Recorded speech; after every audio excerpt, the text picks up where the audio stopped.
Everyone, it's Emily Fox. Today's video is going to be all about TikTok recommendations. I wanted to let you know which ones I thought were worth the hype, which ones I don't think so. We're going to do it with yes, no, meh, depending.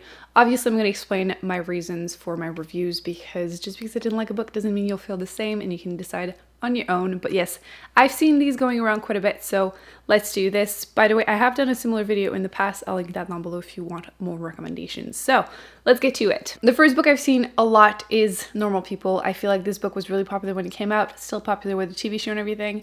Personally, for me, this was a huge miss. I just was bored the whole time. I did listen to it as an audiobook, which probably helped because I believe there's like no quote marks throughout the whole book, which I can't see that not being confusing. But frankly, I just felt very detached from the characters, the main characters specifically, I mean, both of them really. Miscommunication trope and just like making every bad decision possible. Like, I don't necessarily need to relate to every character, but I just really struggle. Often specifically with contemporaries. I just feel like they weren't likable. I didn't care about the story. There was just nothing. The writing wasn't great. The writing was not great, actually. It was pretty terrible, and it was very obvious as an audiobook. I don't have the quotes though, because again, I don't have the book physically, but you can go and see reviews on Goodreads. You'll find plenty. I can probably find one, put it on the screen. It was bad. But yes, because of that, I never watched a TV show. Apparently it's much better. So if you were thinking about it, might as well try the TV show first. Less commitment. But yes, for me, this is a no, absolutely not. It's not the most popular opinion though, so you might feel differently. Next, we have the Papi War, which actually you can see I have the trilogy right there. Adult fantasy, absolutely loved it. I found myself just impressed by like the world becoming bigger with each book. The first one, you start with this poor orphan girl that lives with family members that are not treating her nice kind of thing, and she's doing everything she can to make it to this military school where she will become like a general in the big war that's been going on. And that's how it starts, but it becomes much bigger. A lot of political intrigue, a lot of military fighting, which usually is not my favorite, but really didn't mind in this one. The magic system is really interesting. It's based on gods, but the gods are not necessarily nice.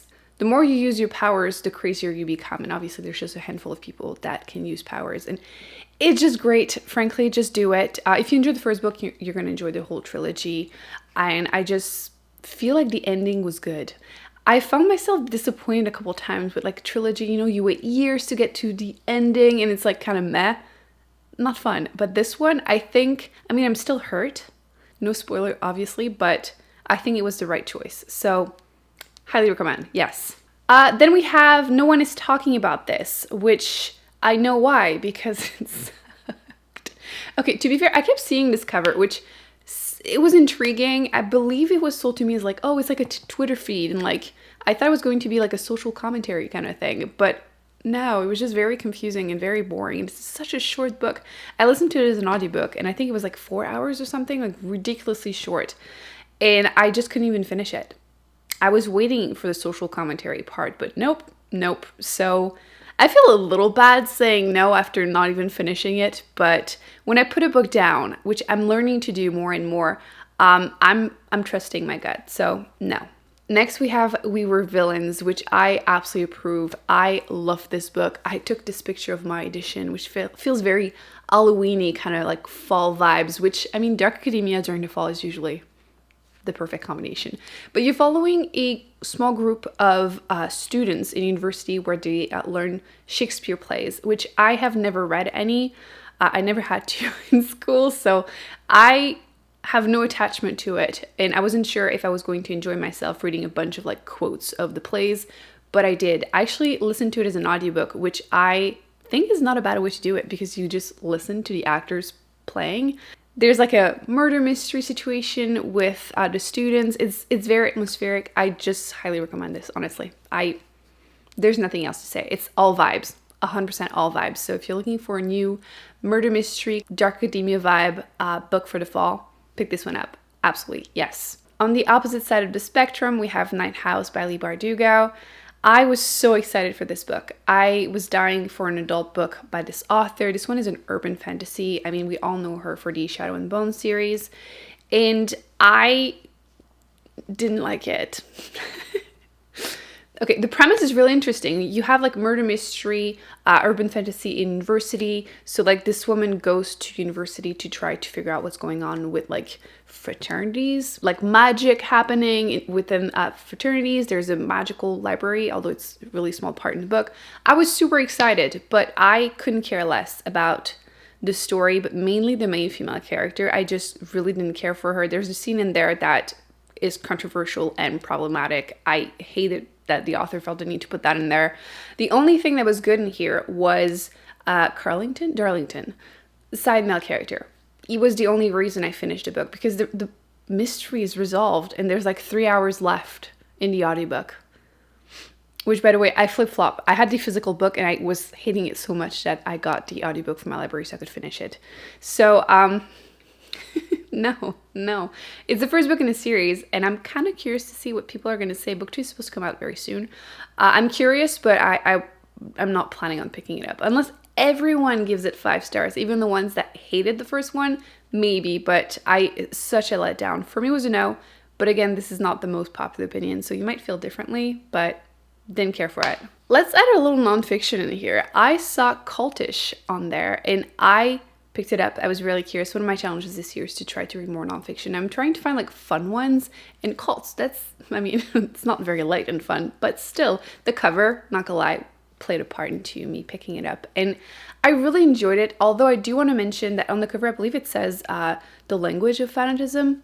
No, this is misleading. It has nothing pretty much to do with it, but it just talks like a very casual way about like more modern cults, like think MLMs, or like CrossFit, or like these kind of things, in Scientology. So if you're into like cults and you don't have a lot of like in-depth knowledge, I think you're gonna really enjoy this. It was just a fun nonfiction, solid, a yes for me. The Hating Game. Okay, I am not a huge romance reader, but I'll probably read like 1 or 2 a year, especially during the summer, because I feel like they're light and fun. They're perfect to read at the beach, right? I picked up The Hating Game because I was seeing it everywhere, and I keep still seeing it everywhere, and I don't understand the hype because I really didn't care for it. It does play into the whole like trope of like the tiny mini little girly with the big men, which not usually a big problem, but it was repeated relentlessly throughout the whole book. And I really didn't care for a lot of the situation that happened. I found that they were kind of problematic, and I did enjoy the trope. This is why I picked it up, basically 2 people working in publishing industry.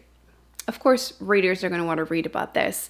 But yes, I didn't feel like they had chemistry. I didn't care for any of it. I did also watch the movie, and the acting, especially the male actor, I really didn't care for it.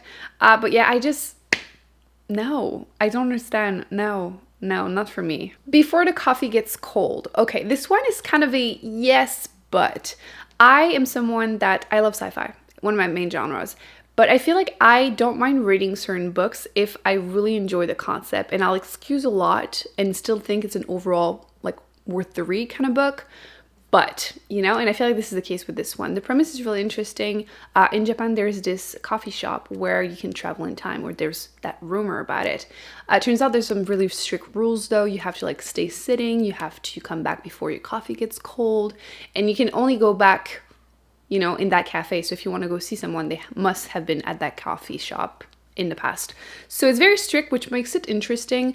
This was actually written as a play first. So I feel like it explains the like strict setting. There are 4 books. 2 of them have been translated in English so far.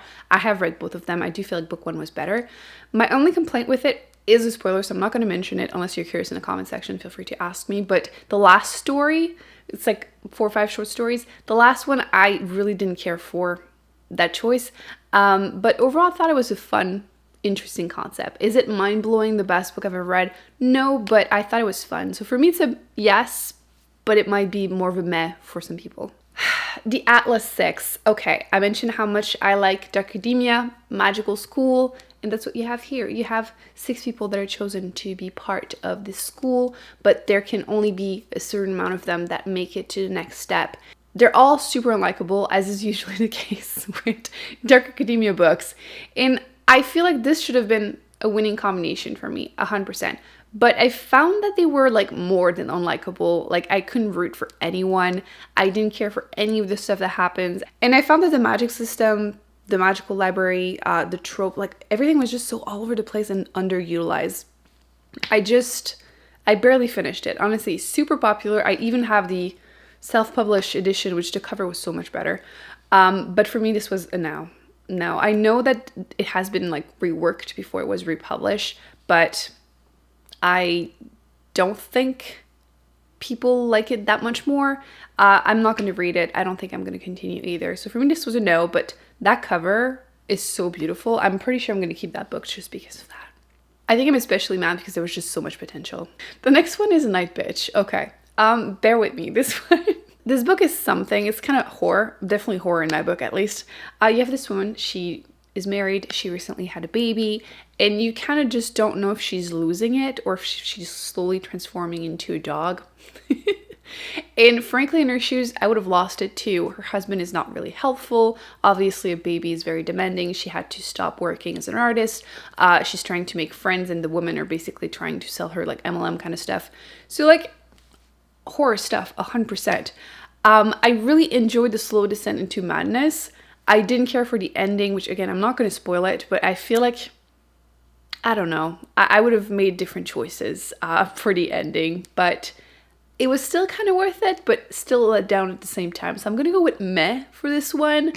But if that's your jam, if you like unhinged women, I would recommend this one. So that's it. 10 books that I've seen a lot on BookTube. Let me know if there are other ones that you would like me to review, or if you have read any of these. How do you feel about them? Yes, no, meh? I'm curious. I will be putting more videos on the screen that I recommend you check out, including the one I reviewed more TikTok videos. Nope, books. I will see you in the next one. Bye.